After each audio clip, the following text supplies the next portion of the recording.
on travaille à développer des outils d'aide à la décision pour le monde agricole et des objets connectés pour les vaches.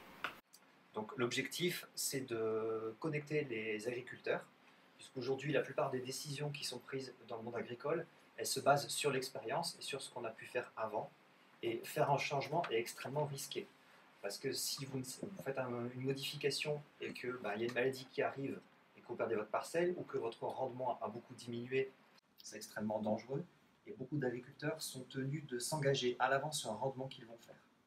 Donc du coup, tout changement est relativement risqué. Et nous, on cherche à proposer des solutions pour que si vous faites une modification sur votre parcelle, si vous décalez une date ou autre, vous puissiez avoir des éléments qui vous disent c'est une bonne idée, c'est une mauvaise idée, qu'est-ce qui va se passer. Donc maintenant, on va vous parler du projet plus spécifiquement qui est hébergé chez Microsoft. Voilà. Notre client final, c'est Winfield United, c'est la principale coopérative céréalière des États-Unis. Dans leur offre logicielle, ils vont avoir 3 outils principaux, de la sélection de la génétique, de la gestion administrative et un outil de suivi en saison des pratiques. Et c'est cet outil qu'on développe pour eux. Donc le principe, ça va être, à partir d'un certain nombre d'informations qu'on va collecter, on va nourrir les modèles mécanismes développés par nos agronomes qui vont modéliser la culture de la plante et ainsi donner toute une série d'indicateurs agronomiques. Et donc il faut bien héberger cette solution quelque part, la monitorer, la superviser. On a besoin de partenaires pour héberger nos solutions. Et c'est là du coup, effectivement, le rôle de cette technologie rentre en compte en fait dans ce projet. Donc nous, comme le disait Antoine, notre métier justement c'est d'accompagner les clients sur toute la partie run, maintenant depuis plus de 20 ans. Donc par rapport à ces différents critères, on va dire pour le projet, et c'est là où nous on est aussi intervenu en amont du projet sur toute la partie avant-vente, où on a échangé avec ITK justement pour comprendre leurs besoins et voir sur quel point on pouvait les accompagner. Donc si on prend le projet en fait au début, la plateforme était décomposée avec une machine de production, une machine de pré-production et après un serveur qui servait pour la partie projet. Et comme on l'a vu donc notamment avec Olivier, c'est si on faisait du lift and shift, c'est pas forcément quelque chose qui derrière serait stable dans le temps, aurait répondu à toutes les attentes en termes de performance, de coût, ce genre de choses. Donc c'est pour ça qu'on a préféré plutôt décomposer cette infrastructure qui au début était avec une VM, un environnement, plutôt passer sur le fait qu'une VM ça devienne plutôt un service et qu'on utilise plutôt aussi du PaaS pour certaines choses. Donc c'est notamment le cas par exemple pour la base de données qui est en PostgreSQL, plutôt que de maintenir différents serveurs PostgreSQL en haute disponibilité pour garantir des SLA assez élevés, la montée en version et ce genre de choses. On a utilisé du coup le service PaaS Azure PostgreSQL où directement en fait ITK a pu déployer ses données dessus et n'a pas besoin d'administrer la plateforme tous les jours. Même nous en tant qu'hébergeur et qu'infogéreur, on n'a pas besoin d'administrer la plateforme tous les jours. On fait juste en fait un suivi de métriques en quelque sorte pour voir s'il y a besoin d'ajuster le service. Ensuite, au niveau de l'infrastructure, le stockage après a été partagé entre les différents services. Donc là, c'est également pour s'appuyer sur un service Azure sur du stockage qui est hautement scalable et hautement disponible. Donc là encore, on n'a pas besoin de nous de l'administrer au quotidien. Et dernière chose pour la partie scalabilité, c'est sur un modèle, on va dire, à l'ancienne, entre guillemets, où on avait une seule machine pour un environnement. C'est assez complexe en fonction des charges de calcul et des différents algorithmes à faire tourner, de manuellement aller sur la machine pour lui mettre plus de ressources, sur le retirer dans le temps.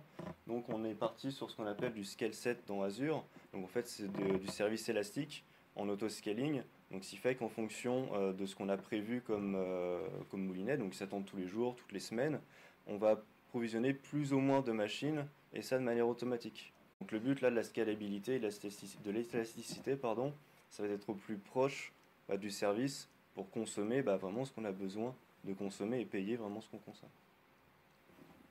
Donc voilà pour la partie projet.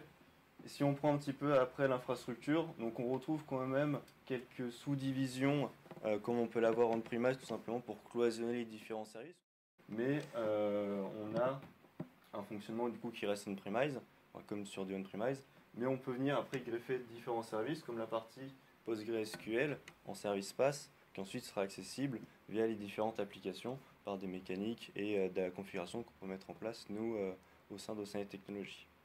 Le grand avantage, ça a été de pouvoir justement garder le fonctionnement dont on avait l'habitude et petit à petit juste introduire des doses de services managés comme la base de données, le fait d'avoir la gestion automatique de l'élasticité pour nos simulations, sans avoir à faire d'évolution dans notre code, la façon dont notre architecture, on a pu identifier des zones comme ça sur lesquelles on pouvait utiliser des services mis à disposition par le cloud Azure.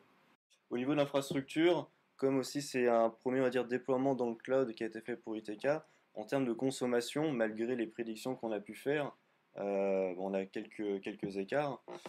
Et ça s'est vu sur le premier mois où le prévisionnel était situé à ce niveau-là, et on a vu qu'on avait dépassé entre guillemets le prévisionnel. Et c'est là où nous, dans ce qu'on appelle en fait du FinOps, donc le fait de suivre la consommation dans notre période run, dès le premier mois, on a vu qu'il y avait cet écart, et rapidement après on s'est tourné vers ITK pour comprendre où était cet écart, pourquoi il y avait un écart de prix par rapport à ce qui était objectivé.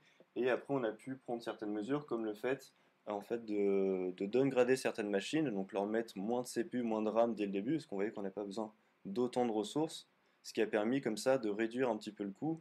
Et aussi le fait, dans la partie auto-scaling, de changer de type de machine virtuelle. Donc là, on est passé sur des VM dites CPU burstable. Donc c'est typiquement le genre de machine qui nous sert pour la partie algorithmique. On va avoir besoin d'une charge CPU à un instant T et on n'a pas besoin de 4 GHz de CPU tout le temps. Le reste du temps, on peut rester à 1 GHz par exemple. Donc le fait de changer de modèle et en plus de réduire la taille des machines, ça a permis comme ça de réduire les coûts et de revenir à ce qui était prévu en termes de coûts justement, nous lors de la partie en vente et aussi par rapport au modèle économique d'ITK.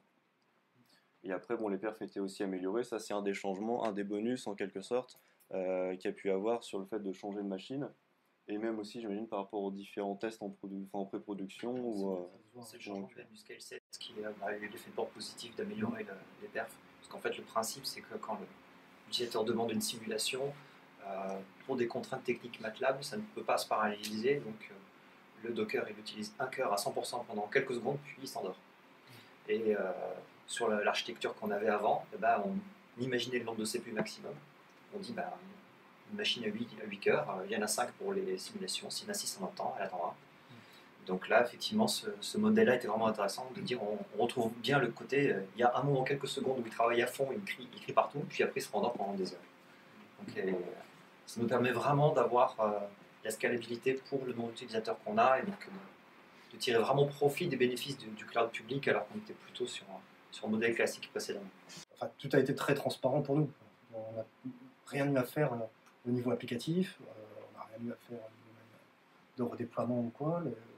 Tout se fait à chaud grâce à l'utilisation du cloud public. Donc, nous, la seule chose qu'on a vu après, c'est ça allait plus vite et puis ça coûtait un peu moins cher. Un peu moins cher, quand même moins cher.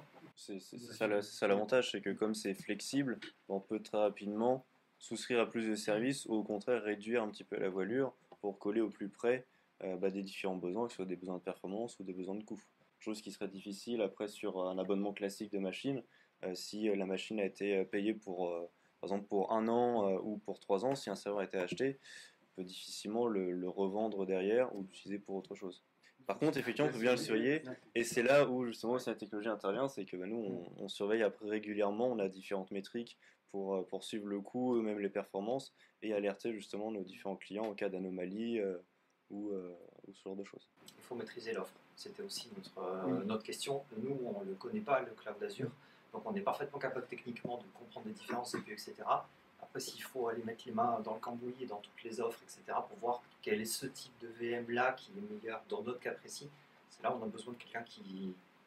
C'était un des critères aussi de choix d'Océanet, de connaître aussi ce cloud-là pour nous apporter cette plus-value.